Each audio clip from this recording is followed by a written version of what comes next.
मुख्यमंत्री पुष्कर सिंह धामी ने की सिंचाई विभाग की समीक्षा, मास्टर ड्रेनेज प्लान के कार्यों में तेजी लाने के अधिकारियों को दिए निर्देश। बाढ़ सुरक्षा के कार्यों में तेजी लाने के भी दिए निर्देश।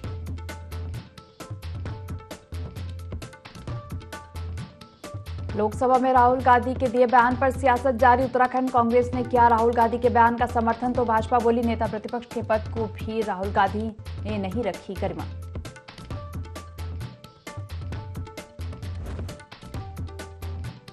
मानसून की बारिश से उत्तराखंड में तबाही, केदार घाटी के रुमसी में फटे बादल, स्कूल जाने वाले रास्ते ध्वस्त।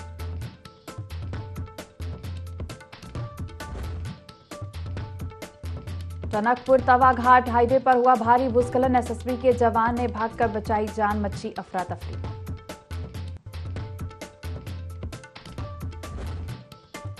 एसटीएफ ने की उत्तराखंड में बड़ी कार्रवाई, देर रात डोईवाला से पकड़ी 3 करोड़ 60 लाख के स्मैक, एक आरोपी को किया गिरफ्तार।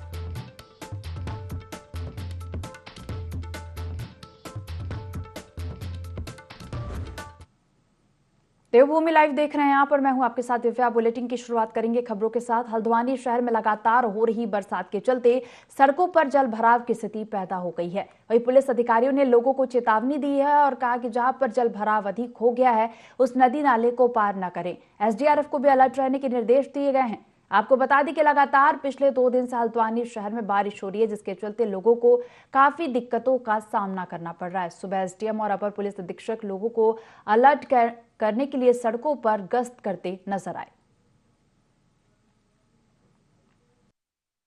उत्तराखंड में मानसून का आगमन हो चुका है और पहाड़ी प्रदेश होने के कारण यहाँ मानसून के दौरान कुछ आपदा की घटनाएं होने की संभावना रहती है।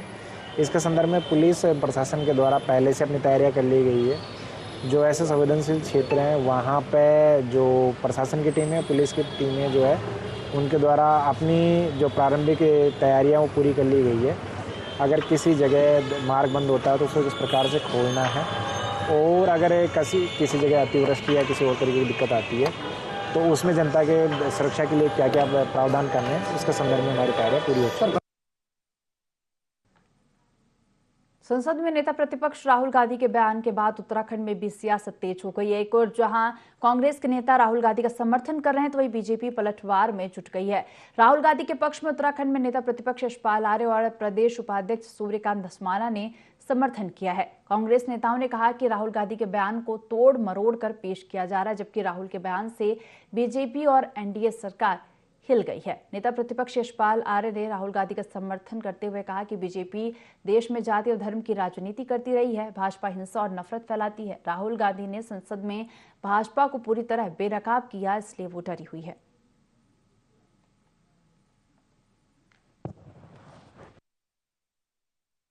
कल आदरणीय राहुल गांधी जी ने संसद में अपने भाषण में हिंदू होने का मतलब निर्भीक, निडर होना, साहसी होना, अहिंसक होना, प्रेम पूर्ण होना, सत्य पर विश्वास करना, अच्छाई के साथ अन्याय के विरोध में खड़ा होना, उनके वक्तव्य में उन्होंने हिंदू के संदर्भ में ये बातें कही। लेकिन भारतीय जनता पार्टी के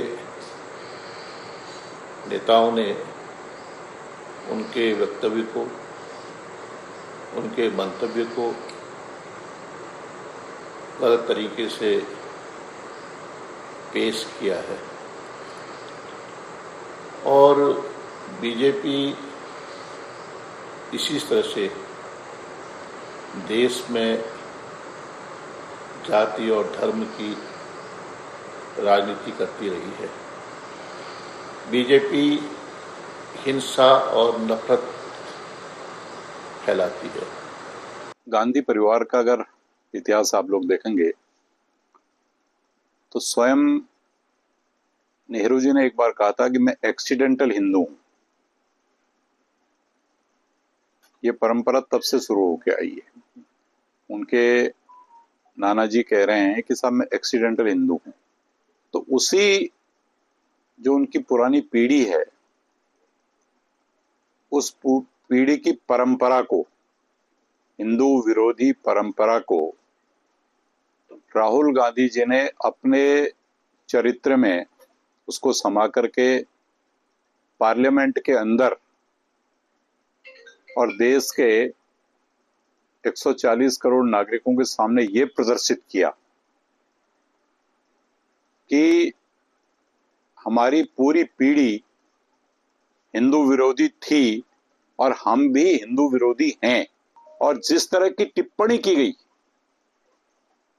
मतलब उनकी टिप्पणी से तो ये बिल्कुल साफ साफ और स्पष्ट प्रदर्शित होता है कि इस देश का जो हिंदू है, जो इस देश का बहुसंख्यक है, जो इस देश को सनातन को मानता है, उसको वो उग्रवादी और आतंकवादी की श्रेणी में ले जा रहे हैं। राहुल गांधी के हिंदुओं को लेकर संसद में दिए गए बयान पर प्रतिक्रिया देते हुए शंकराचार्य विमुक्तेश्वरानंद सरस्वती ने कहा कि कोई भी राजनीतिक दल सच्चा हिंदू हितैषी नहीं है। कोई भी राजनीतिक दल अभी तक हिंदू धर्म में मां दर्जा प्राप्त गौ माता के लिए गौ रक्षा कानून नहीं ला पाया है। उन्होंने आगे कहा कि राहुल गांधी संसद में जो कहते हैं वह एक राजनीतिक वक्तव्य है, लेकिन सच्चा हिंदू वह है जो गौ रक्षा कानून लेकर आएगा। वहीं राम मंदिर को लेकर शंकराचार्य ने कहा कि राम मंदिर का उद्घाटन आधे अधूरे भवन में किया गया, जिस कारण भगवान राम की स्थिति तंबू में विराजमान होने से भी दयनीय हो रही है। आपको बता दें, शंकराचार्य विमुक्तेश्वरानंद सरस्वती अपनी 14 दिवसीय चमोली मंगलम यात्रा से हरिद्वार लौटे थे।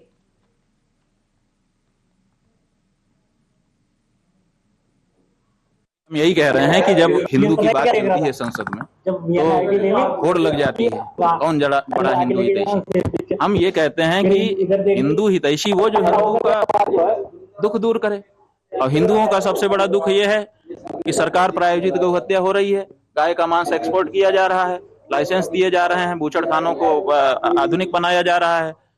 तो ये अगर हिंदू हितैषी कोई भी राजनीतिक दल है भारत का सचमुच, तो उसको गौ रक्षा का बिल लेकर के आना चाहिए, उसको पास कराना चाहिए। तो देहरादून को स्मार्ट सिटी बनाने की कवायद वर्ष 2017 में शुरू हुई थी। देहरादून को वर्ष 2021 तक स्मार्ट सिटी बन जाना था, लेकिन 6 साल बाद भी देहरादून स्मार्ट सिटी नहीं बन पाया है।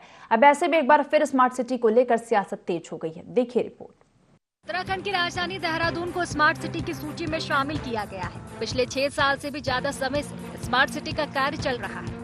देहरादून स्मार्ट सिटी का कार्य अक्सर विवादों में रहा है। वर्ष 2017 में देहरादून स्मार्ट सिटी कार्य शुरू हुआ था और 2021 तक कार्य पूरे होंगे, लेकिन अभी भी ऐसे कई कार्य हैं जो अधूरे पड़े हैं। इसके चलते एक बार फिर देहरादून स्मार्ट सिटी मिशन की अवधि मार्च 2025 तक बढ़ा दी गई है।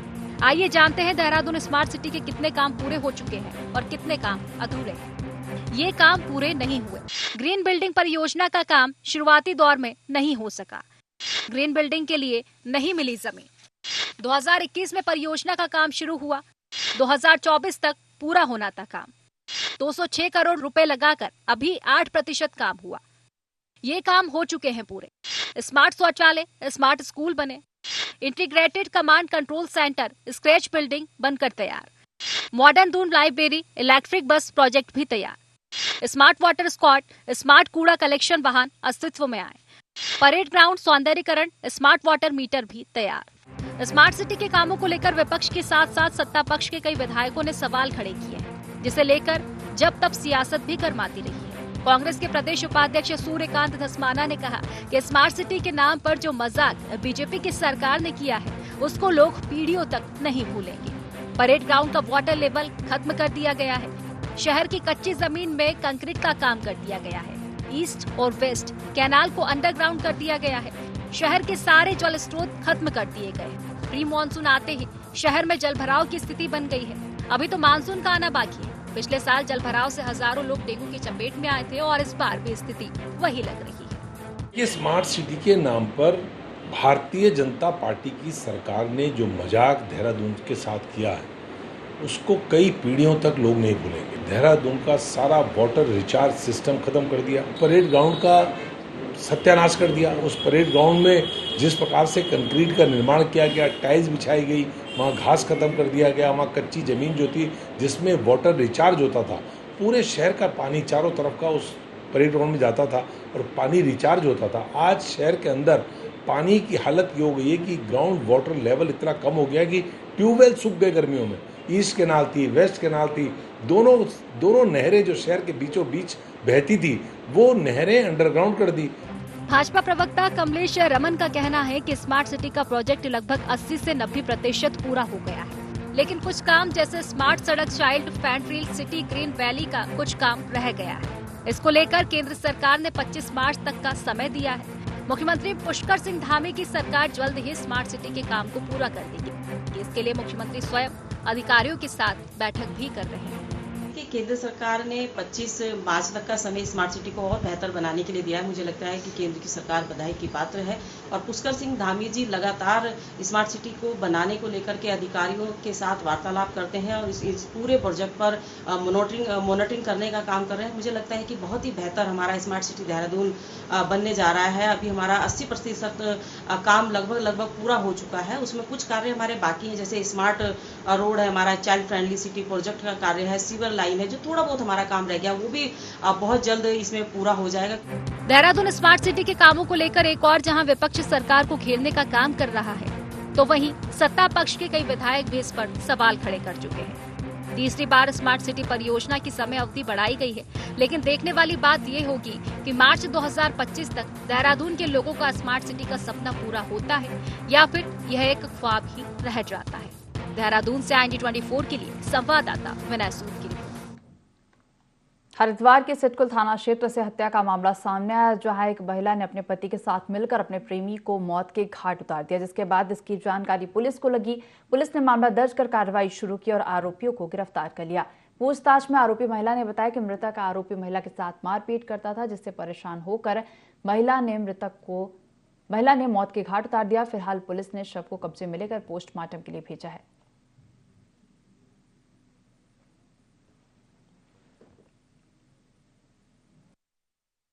एक व्यक्ति की लाश उसके घर में पड़ी हुई थी और काफ़ी खटखटाने के बाद भी वो बाहर नहीं आया, तो काफ़ी सड़ी गली हालत में उसकी डेड बॉडी प्राप्त हुई थी। तत्काल उसके संबंध में पुलिस के द्वारा जो उसके परिजन हैं उनको अवगत कराया गया और उनके परिजनों की तहरीर पे ही जो मृतक है लक्ष्मण सिंह, विवाहिता, ये अपने प्रेमी के साथ यहाँ रह रही थी। विवाहिता ने अपने पति के साथ मिलकर अपने प्रेमी की हत्या करके उसको यहीं पर बंद करके वो लोग चले गए थे। पुलिस ने तत्काल एक टीम गठित करने के बाद ही इन लोगों की अरेस्टिंग भी गई है। तो दोनों ही अभियुक्त हैं, इसमें विवाहिता मधु और उसके हस्बैंड को पुलिस के द्वारा अरेस्ट किया गया है और इनको न्यायिक अभिरक्षा में भेजा जा रहा है।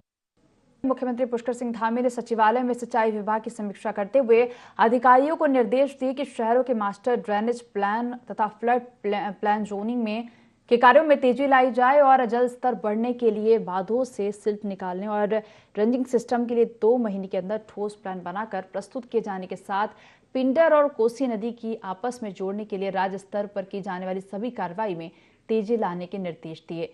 उन्होंने कहा कि गंगा और उसकी सहायक नदियों में शुद्ध पानी जाए, इसके लिए ऐसे नाले भी चिन्हित किए जाएं जहां STP नहीं लगे हैं। घाटों के निर्माण पर विशेष ध्यान दिया जाए। मुख्यमंत्री ने कहा कि बाढ़ सुरक्षा के कार्यों में तेजी लाए। जबरानी बांध परियोजना के लिए वित्तीय वर्ष 2024-25 में 710 करोड़ रुपए के बजट का प्रावधान किया गया है।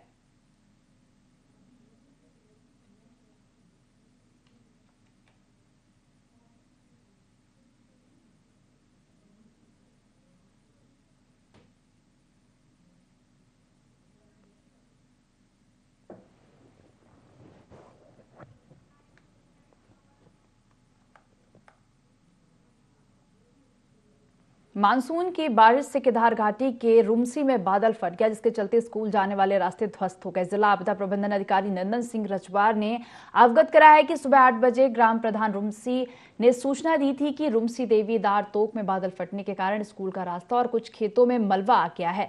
घटनास्थल पर पहुंचे मुख्य विकास अधिकारी डॉक्टर GS खाती ने संबंधित अधिकारियों को निर्देश दिए हैं और कहा कि आंशिक रूप से क्षति हुई कृषि भूमि और जूनियर हाई स्कूल रास्ते का आंगणन प्रस्ताव आपदा प्रबंधन के तहत तैयार कर शीघ्र से शीघ्र उपलब्ध कराने के निर्देश दिए हैं और जूनियर हाई स्कूल के रास्ते में आए मलबे को तत्परता से हटाने के भी निर्देश दिए गए हैं।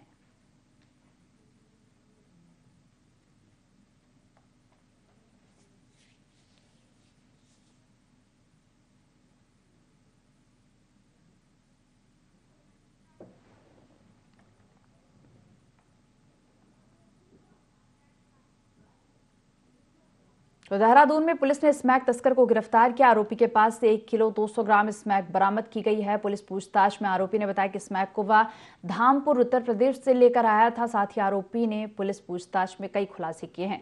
आरोपी स्मैक को पोंटा साहिब और देहरादून में एजेंटों को सप्लाई करता था।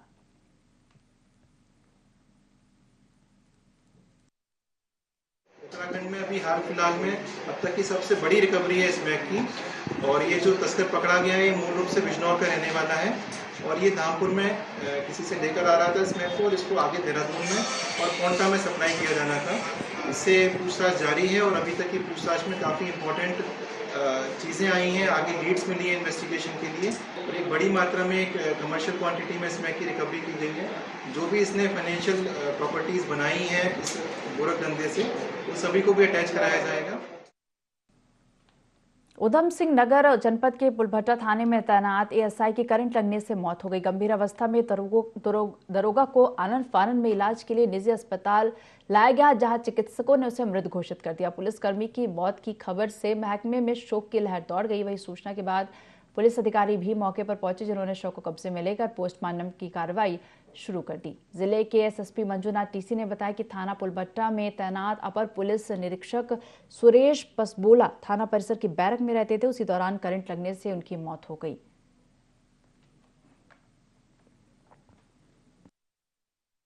एक दुखद सूचना प्राप्त हुई। अर्ली मॉर्निंग 8:30 के आसपास, 8:30 बजे के आसपास जो है हमारा पुलभट्टा थाना में तैनात हमारा एएसआई श्री सुरेश पसबोला जी है, तो वो अपना नित्य कर्म करके तो जूता सुखाने के लिए वो बाहर गया बैरक से। रात भर बारिश हैवी हुआ था उस एरिया में, तो खंबे के पास एक नॉर्मल खंबा है जिसमें स्ट्रीट लाइट लगा हुआ है, उस खंबे को इनका पैर लग गया है। तो उस हालत में पाया गया कि ये बिल्कुल धड़ करके आवाज़ आ गया। तुरंत आसपास के पुलिस वाले चले गए, उनको निकालने की कोशिश किया। ये देखा गया कि पैर चिपक गया था उनका खंबे और बिजली से झुलस रहे थे, तो तब जाके डंडे से तुरंत जो है उनको अलग कर लिया गया। तब तक वो बेहोशी मतलब नॉन रिस्पॉन्सिव हो चुके थे, तो तुरंत सीपीआर दे दिया गया पूरी टीम द्वारा। सरकारी गाड़ी में तत्काल जो है किच्चा हॉस्पिटल और तदोपरांत जो है गौतम हॉस्पिटल लेके गया। ये सब के बाद डॉक्टरों ने उनको मृत घोषित कर दिया गया है ब्रॉड डेथ।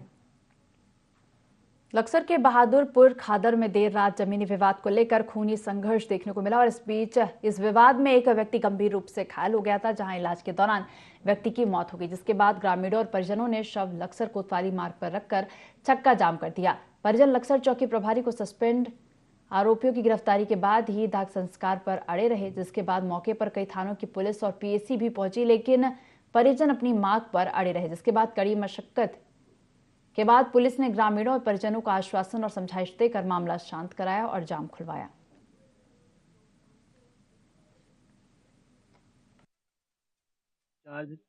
इस वक्त पूरी तरह से इन्वॉल्व है और गुंडों को संरक्षण दिया उसने। जो गुंडा प्रवृत्ति के लोग थे जिन पर गैंगस्टर तक लगी हुई थी, एक शरीफ आदमी तो वे उलझ रहे थे और उसने बराबर उन्हें संरक्षण दिया। उसकी 100% गलती है और उसी ने ही वो सारा निर्माण कराया। बड़े अधिकारियों के मने करने के बाद भी बड़े अधिकारियों को कहता रहा कि मैंने काम रुकवा दिया और वहां बराबर अब उनके संरक्षण में काम चलता रहा। और इनकी जो क्रिमिनल हैं ये लोग, इनकी तो गिरफ्तारी हो और इससे तत्काल प्रभाव तो सस्पेंड किया जाए, ये हमारी मांग है। उसके बाद हम भाई यहाँ से बॉडी को लेकर अपनी दाह संस्कार करेंगे। परिवार वैसे ही सारा दुखी है इस चीज को। पुलिस को चौकी इंचार्ज से मेरी फोन पर भी वार्ता हुई, बिल्कुल उसका वकील बनकर जो आज जो गुंडे हैं अपराधी प्रवृत्ति के जो लोग हैं उनका वकील बनकर उसने मेरे से बात की। और ये देखो 4-4, 5-5 घंटे उसने अशोक सैनी को वहां बिठा कर रखा थाने में। जब उस प्लाट पर दोनों थे, दोनों को बिठाता। एक जमीन पर झगड़ा है, दोनों का अधिकार है कानूनन, दोनों के पास बना हुआ है, तो दोनों को बिठाता। तो निष्पक्षता तो बिल्कुल उसने संरक्षण दिया गुंडा प्रवृत्ति के लोगों को और एक शरीफ आदमी को थाने में बिठाया। विगत रात्रि इस जमीनी विवाद को लेकर दो पक्षों के बीच हुए संघर्ष में एक युवक अशोक सैनी की मृत्यु हुई थी, जिसको लेकर पीड़ित पक्ष के लोगों के द्वारा आक्रोश व्यक्त किया जा रहा था, जिसको मौके पर आकर समझाया बुझाया गया है। और इसमें जांच के उपरांत जिन लोगों की भी जो भी भूमिका रही है उन लोगों के द्वारा इस संबंध में तहरीर दी गई है, नामजद तहरीर दी गई है। अभियोग पंजीकृत कर जिसकी जो भी भूमिका होगी उसके अनुरूप विधि सम्मत कार्रवाई अमल में लाई जाएगी। इस संबंध में जो भी जिसकी भी भूमिका जो पर्दे के पीछे होंगे या जो मौके पर अपराध में संलिप्त पाए जाएंगे उन सभी के विरुद्ध कार्रवाई।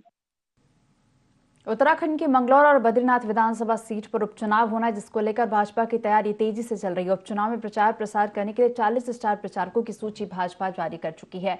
भाजपा प्रदेश प्रवक्ता विपिन कंथोला ने बताया कि उपचुनाव में प्रचार प्रसार के लिए स्टार प्रचारकों ने मंगलौर और बद्रीनाथ में जनसभाएं शुरू की है, जिसमें प्रदेश अध्यक्ष महेंद्र भट्ट सहित सांसद भी पहुंचे थे। लेकिन उन्होंने कहा कि अब पौड़ी और हरिद्वार सांसद भी संसद सत्र अनिश्चित काल के लिए समाप्त होने के बाद उपचुनाव में सक्रिय रहेंगे। साथ ही दोनों विधानसभा सीट पर भाजपा प्रत्याशी की जीत का दावा भी किया।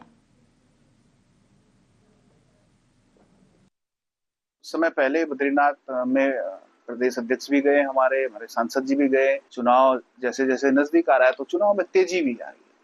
हरिद्वार में हो चाहे पौड़ी में हो, दोनों ही सांसद जो हैं हमारे संसद में थे। अपने क्षेत्रों में जो है वो विधानसभा के उपचुनाव में अपनी सक्रियता निभाएंगे। निश्चित रूप से हमारे सारे के सारे जो स्टार प्रचारक हैं वो अपनी पूरी ताकत झोंकने वाले हैं। और जहां जहां पर हमने जो प्रदेश के नेता हैं, जो हमारे प्रदेश के नेताओं को एक एक शक्ति केंद्र में लगाया गया, एक एक बूथ की मॉनिटरिंग इसमें हमारी पार्टी कर रही है। मैं निश्चित रूप से कह सकता हूं दोनों ही सीटों में बड़े मार्जिन के साथ भारतीय जनता पार्टी इतिहास। टनकपुर पुलिस ने महिला को झांसा देकर उनके जेवरात ठगने वाली महिलाओं के गैंग का भंडाफोड़ किया है। पुलिस ने गैंग की 4 महिलाओं को गिरफ्तार किया। आरोपियों के पास से 1.5 लाख रुपए का सामान भी बरामद हुआ है। जानकारी के मुताबिक 22 जून को कुछ महिलाओं ने छीनीकोट गांव की महिलाओं को झांसा देकर उनके जेवरात ठग लिए थे, जिसके बाद महिलाओं ने पुलिस में शिकायत दर्ज कराई थी। वही शिकायत के आधार पर पुलिस ने कार्रवाई की और आरोपियों को गिरफ्तार किया।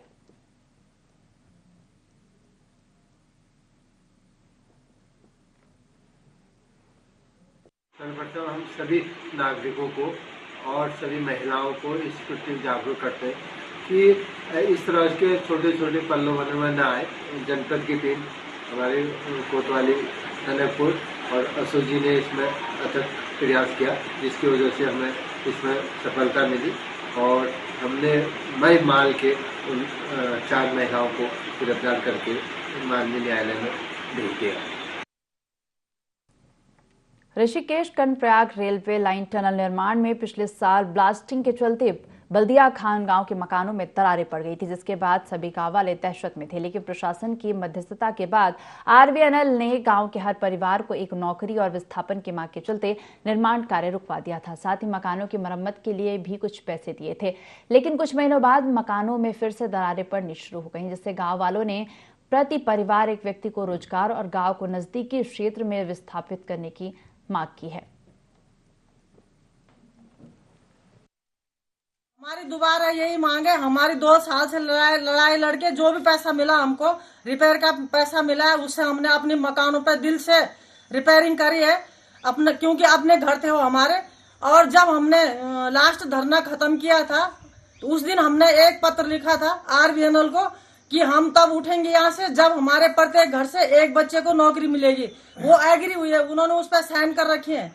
इसकी वजह से हमने उस दिन धरना खत्म किया। उसके बाद हमको जो भी परसेंट मिला, 40% मिला, 50% मिला, 60% मिला, वो हमने पूरा अपने मकानों पर लगाया है।